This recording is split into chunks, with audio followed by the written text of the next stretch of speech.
I have to say, the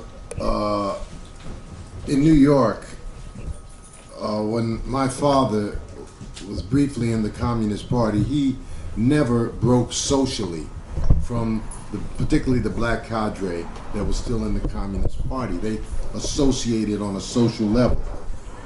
And I noticed something that they did that I think we need to do, and that is they had a little unwritten law or rule that every member of the organization had to have one friend or contact under the age of 15. And I said, why they want to do that? That's crazy. I see now. Take a look around. Okay, so I'm going to get right into it because every single country that I describe here or try to talk about the origins of could be and is the subject for a forum by itself.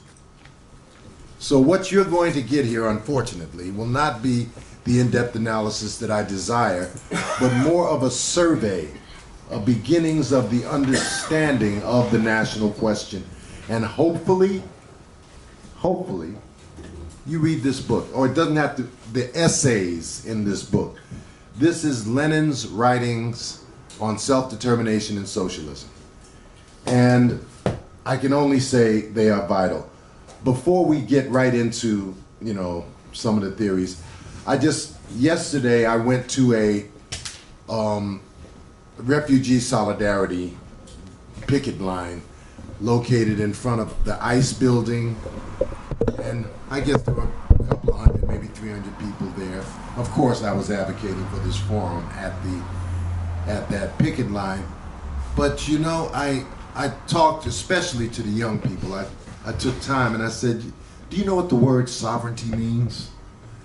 And what's happening, and this is why we have to turn to our youth, is not all of them even understood what sovereignty was, let alone self-determination.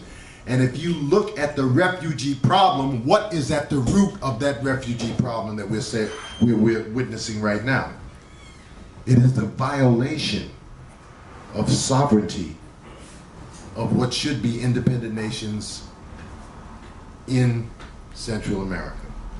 So they violate the sovereignty, they bribe and help corrupt the government, got narco governments, gangs ruling in the streets, and people have to run or die. And so we see self-determination, sovereignty, the present crisis. It's all around us, okay? I knew we were in trouble when, a few years back, when talking about a crisis in Syria, President Obama said, and I have to quote this, he says, Assad must go. He's talking about the leader of Syria. What's wrong with that picture? Assad must go. Who is Mr. Obama to determine that Assad must go? Is he the leader of the mafia, maybe? Well, actually not, okay? And Assad is still in place and Obama's gone. So let's just understand that sick chauvinist mentality runs through the heart of our fellow Americans, and we have to fight it. It is our job, and when I say we, I'm not referring simply to the people in this room. There is clearly a need for the rebirth of a workers' socialist movement. And one of the tasks of that workers' socialist movement is going to be to eradicate that sick chauvinism from the hearts and the minds of the American people. We see it again, Venezuela. And I don't want you to get me wrong, fellas, but you know what? On a certain level, there's something to appreciate from Mr. Donald Trump's presidency. What would that be? Well, I'll tell you right now. You know, when I was a child, I had to go to church, you know what I mean? They took me to church until I was old enough to start playing hooky and taking that offering and buying a newspaper and 9 cookies and a soda. But that's another story. The fact of the matter is, when the preacher really got to going, all of a sudden we'd have a sister over there. She'd say on, brother, say on. And then another sister would say, make it plain, Rev, make it plain. Well, Mr. Donald Trump is making it very plain to the American working people what imperialism really means. So it's not so hard, it's not very subtle to explain today the problems that we have and the importance of what I'm talking about, and that is the national question. Okay, we're gonna start off now. If we're gonna talk about nations, we need to say, first stop, what is a nation? This information I want you to make available. I'm sorry, this is not a coherent document, or I would share it with you all. But this is the nub. Let's start off. In I guess it was 1912, 1913, Stalin wrote a pamphlet entitled Marxism and the National Question. In my opinion, that is still a pamphlet well worth reading. The thesis of his pamphlet is as follows. And let me just straighten this out too. One of the problems why I talk about scientific socialism is I believe we need to take the ideas, the very valuable ideas of socialism, and call them what they are, the scientific socialism. I like to move away from calling scientific socialism by any individual's name, because there are so many individuals that have made substantial contributions to the ideas of socialism. It is probably not a good idea to associate it with 1 or 2 people. That's why I prefer the term scientific socialism. We can have a presentation about Stalin's when he wrote the pamphlet, but let's just say this.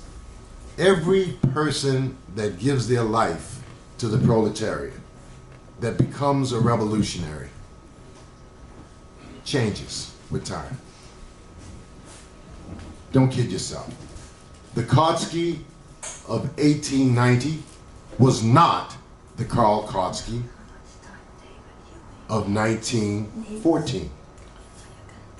The Bernstein that worked illegally in smuggling the German Social Democratic journal Forward into Germany from England was not the same Eduard Bernstein that existed in 1914, let's say. People change. And in terms of revolutionaries, mostly for the worse with time. Oh yeah. Lenin talked about this in 1915 when, for briefly, he thought there was a possibility there may not be a revolution in his lifetime. And he actually said, boy, we need to do something with these old timers, just round them up and put them up against the wall. He was being figurative, of course, but his idea was somewhat valid. What is a nation? Stalin concluded, a nation is a historically constituted, stable community of people formed on the basis of, now get this, a common language, territory, economic life, and psychological makeup manifested in a common culture. I would say that among those criteria, the political economy is probably the most important, to be honest with you. Don't give me a nation and I can't eat, okay? People have to be able to conduct business. There has to be agriculture in order to have a nation. You have to build it on some material thing, okay? Well, the Communist Party, we have often talked about this, and it's sad to say, was really the first of all of the ostensible Marxist organizations that existed before it to really deal with the black question in America in a very serious way. I mean, I could just, one simple thing, at one point they were in a phase in the 30s, early 30s, of supporting the black community and poor whites in terms of evictions. So the sheriff would come, take your stuff, put it on the street. Communist Party would come, break the lock off the door, pick your stuff up, put it back in the apartment. At one point, there was a mini riot in Chicago, and 2 black communists were shot down and murdered by the police. The next day, there was a march of 10,000 workers commemorating these 2 black communists. What year? Oh, I'm sorry, I think it was 1932. Thank you. But please don't interrupt. I will answer any question. I promise to try to answer any questions that you have. Believe it or not, I'm still struggling and trying to formulate some things in my mind. Okay, so with that, I have to also criticize a theory that they came up with. Give it to me again, Roz. Light? Yeah. Okay. Sorry. That's all right. Oh boy, look at me. Wait a minute, wait a minute. Whoop, whoop, whoop, whoop. Go back. All right, hold on. Okay, here we go. As I stated, the Communist Party was the first ostensible mass revolutionary organization that seriously that tried to deal with the black question. So you have the Socialist Labor Party, right? Socialist Labor Party did the best they could and actually helped out to politicize many, many workers. But they were not very effective in terms of dealing with racism. And it's not Marx, to his credit, made a comment during the Civil War in which he said, labor with a white skin cannot liberate itself where labor with the black skin is branded. Now, if you think about that for a minute, that's a very important and rich statement, but it will come back. So, in their effort to understand,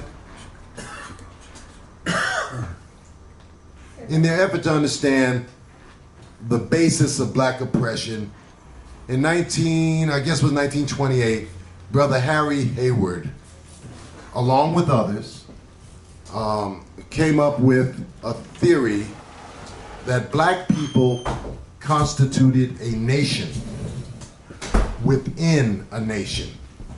Why so? Why would you come up with this theory? First of all, there's fierce competition for the attention of black people in America. There is already something called the Garvey movement, which embraced 100,000 blacks in America. Marcus Garvey, the Universal Negro Improvement Association, had huge influence and, embraced thousands of black people. Malcolm X, in fact, I would argue, I mentioned last week that the Nation of Islam came out of the Garvey movement. So here, the Communist Party had to compete for the attention of black America and try to win them over to what they saw as scientific socialist ideas. Well, this was a mistake, this theory. When they first came up with the theory, and we can talk about that later, there wasn't a black person in Moscow, not one, in Russia, that agreed with Harry Hayward on this matter. Excuse me. I want you to know that this is no longer secret stuff. This is the book Black Bolshevik. This is basically Harry Hayward's autobiography. And he's very honest, and talks about this whole episode. And, you know, and it's, to me, it's very clear that he was very serious in searching for an answer. It's also equally clear that he was wrong. That, well, now why? Why was he wrong? Well, there's a number of reasons. And why am I going to spend some time on this? Because there is no question, none, more important to Americans that want to see a proletarian revolution than the black question. Because this is the number one device of our enemy, of our mortal enemy, the 1%, the capitalist class, is the division of the working class.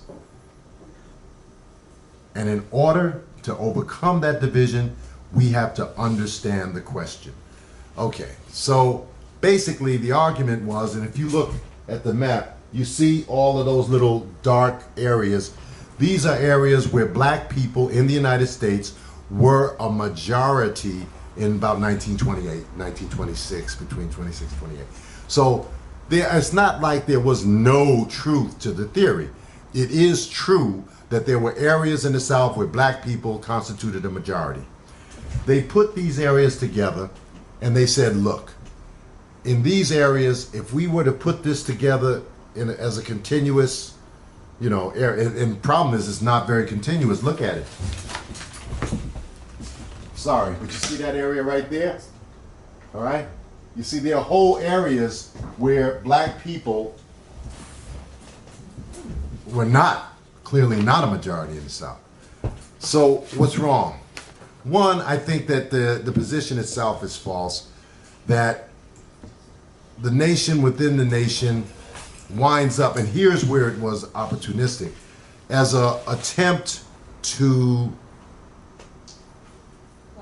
win over political black people, the people that we called the new Negro, who had come from the South, and then the majority of people at this time, black people at this time, were in the South, right? To offer them that the Communist Party has something to offer you. Well, it's wonderful that you want to offer me something, but goddamn, offer me something that's worthwhile. Don't give me some fantastic, convoluted pseudo theory. Okay. As a result, if anyone knows the history of the Communist Party, why was this bad? Why was this bad? Well, as I point out, there is a consequence to false theories, and that is dysfunctional strategy. If your theory is wrong, then the strategy that you construct based on that theory will be faulty. And the truth of the matter is the Communist Party did not stop supporting blacks, did not stop supporting the struggle for social equality. But what it did was it made them look like a bunch of motley fools in front of the black intelligentsia. There were black intellectuals at this time who were looking at the Communist Party and wondering, you know, maybe these guys have something to say. And then you give them this, okay? Now, here's what else is wrong. Clearly, I mean, and that's if nothing changed. But if you think about the Great Migration is what they call it, when black people in mass left the South, occurred after World War II. So that this map of the Black Belt is no longer even applicable or accurate. But there's something much deeper that we need to understand. At no point in American history have the masses of black people actually wanted to leave the situation. All the struggle, starting with the Underground Railroad, abolitionists wanted to fight. In fact, at one point, the 1% in America started the American Colonization Society to get rid of the free blacks. Because the free blacks, of course, they were helping to fight slavery. So they said, we can get rid of these free blacks you know, maybe slavery would be more secure. Well, they actually had a conference, the Negro Convention movement, and they said, no, we ain't going nowhere. We're gonna stay and fight. Now, there have been moments when black nationalism became popular among black people. How is that so, if Gerald is right? Well, in reality, there are moments when black people subjectively feel, shit, any place is better than this.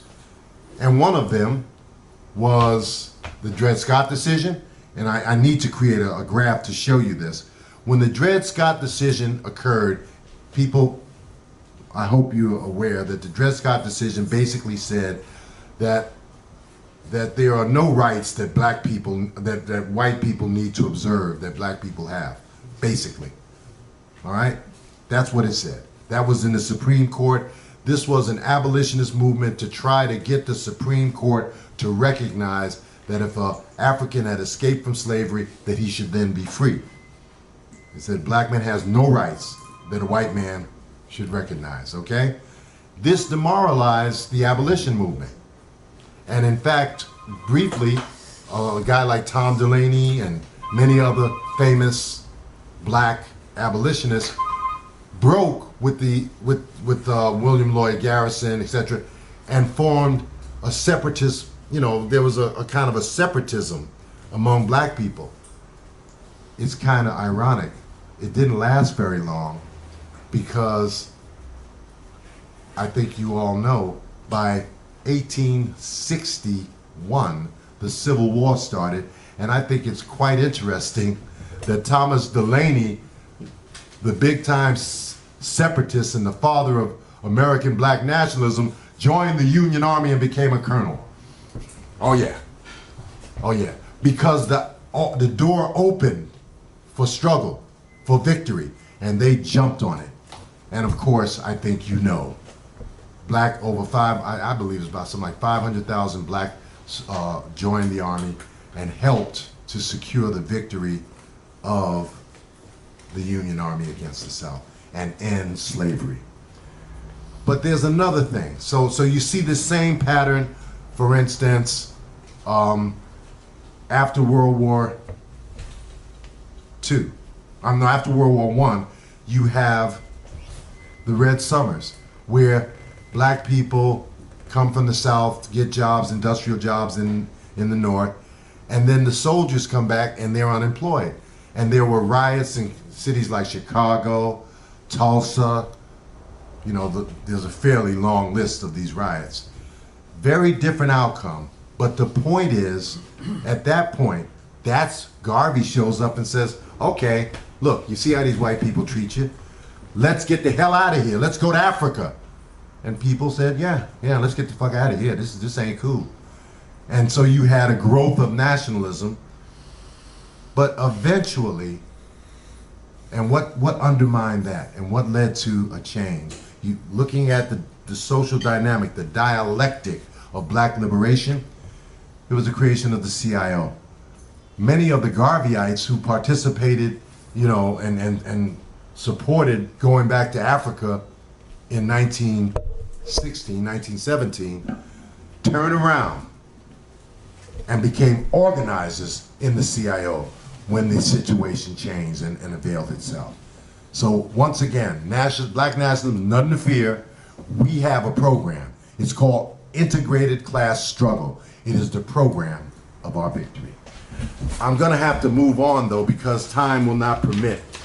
Let me adjust the mic a little bit. Might be a little easier for you. So that's the question of the national question. We need to talk about it more, especially so that our young people can understand. Sit comfortably and then I can adjust it. Okay.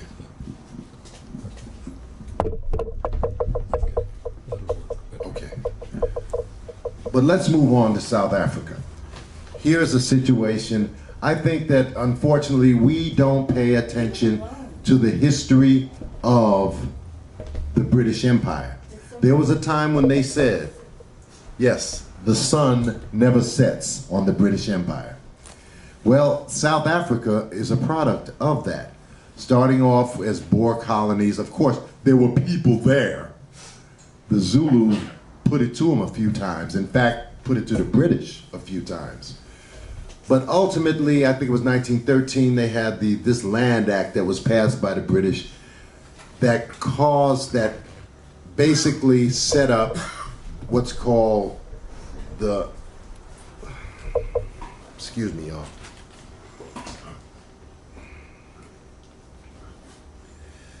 These were invented, small, dysfunctional black areas, black areas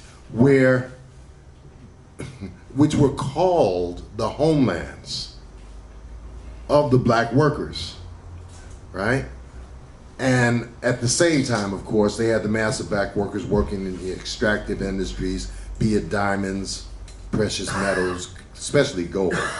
That's how South Africa became important, was the gold and the diamonds, right? So here you have a situation with this, it's almost like this, unfortunately, where let's go on to this.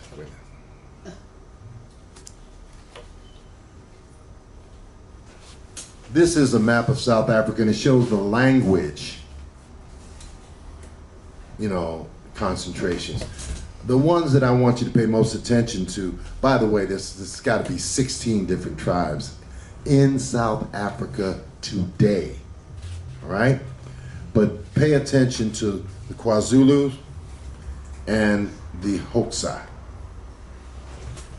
If you have that's why I chose it, because they show the colors and they show, right, the name of the language right next to it.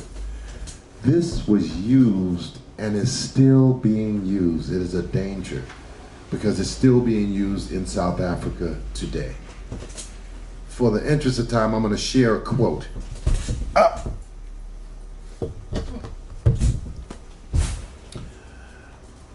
One Azania, One Nation. This is a book written by Neville Alexander.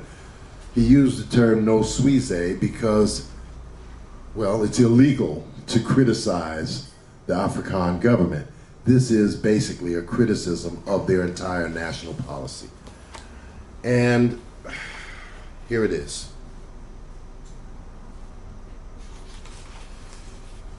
I think this is true, and let's think about this. Rather than to allow them to divide us, here is what Neville Alexander says. The national struggle is, in short, the form the class struggle takes in South Africa. National liberation can therefore be achieved only by placing in power the past-bearing propertyless workers who, standing at the head of a united and independent nation, will place socialist reconstruction on the order of the day.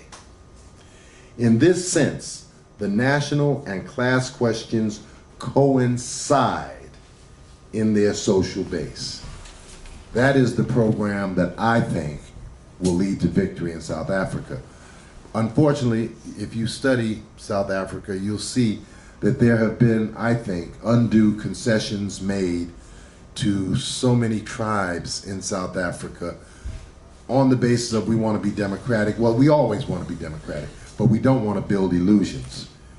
And I just want you to know, Inkatha became a major, major threat to the working class in South Africa in the late 80s and 90s on a military basis. They were assassinating ANC organizers. And just recently, in fact, they assassinated some NUMSA, National Union of Metal Workers of South Africa, organizers in KwaZulu-Natal. I have to go on. I'm sorry, I can't give a little more time to that. Okay. Now Kashmir.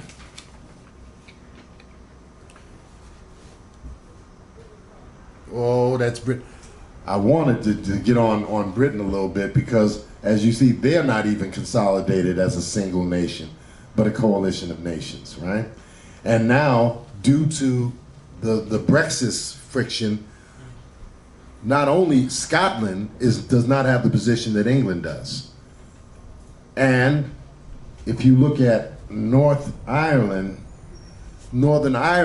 is polarized because some in Northern Ireland support Brexit and some do not. So we trouble ahead, okay? Let's just say that. Oh, Ukraine, I gotta come back to. But no, Kurds gotta come back. Here it is. A bit on Kashmir, because today, it's just up jump the devil. Here it is. All of a sudden, Modi decides he's gonna disregard the autonomy of this region. So there'd been 2 wars. We talking Pakistan and India both have nuclear weapons. This is not, something to take lightly. And this Modi, excuse me,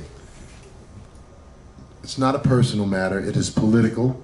So this extreme Hindu nationalist, Modi, I think that explains it a little better, has disregarded the autonomy of Kashmir. But let me tell you, do you know they had 500,000 Indian troops in Kashmir, and he just sent 50,000 more? One of the most militarized spaces on this earth. And guess what? They cut off internet, telephone. Warning, comrades. Warning. Oh yeah. All right?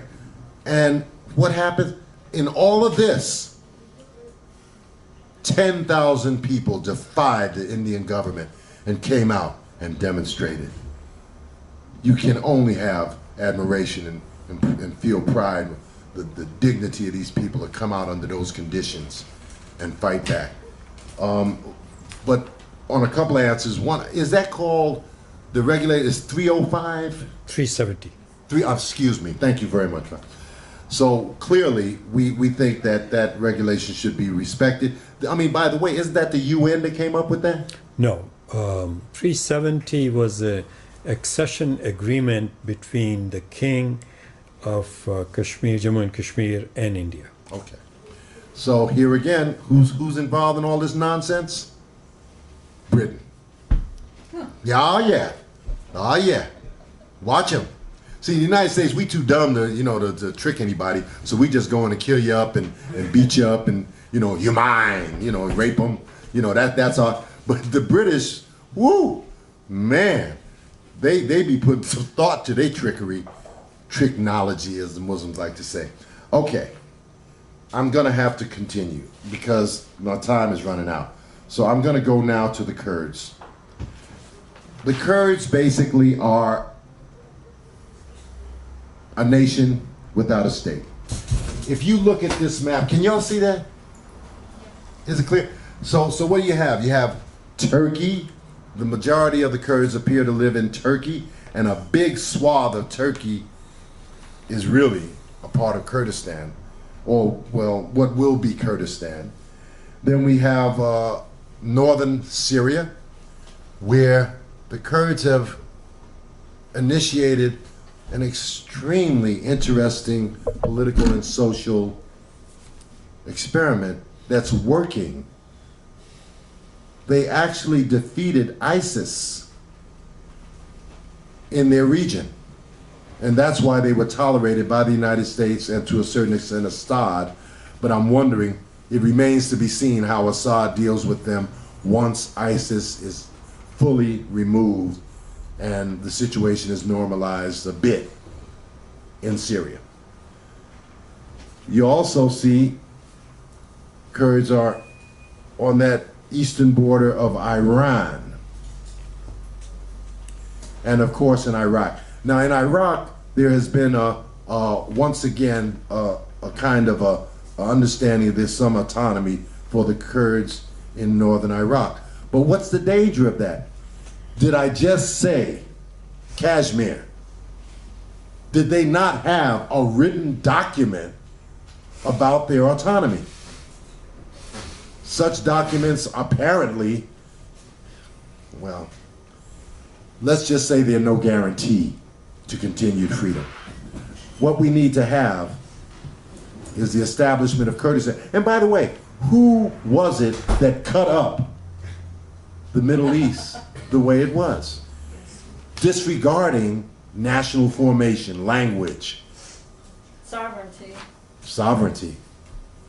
Once again, the British. Okay.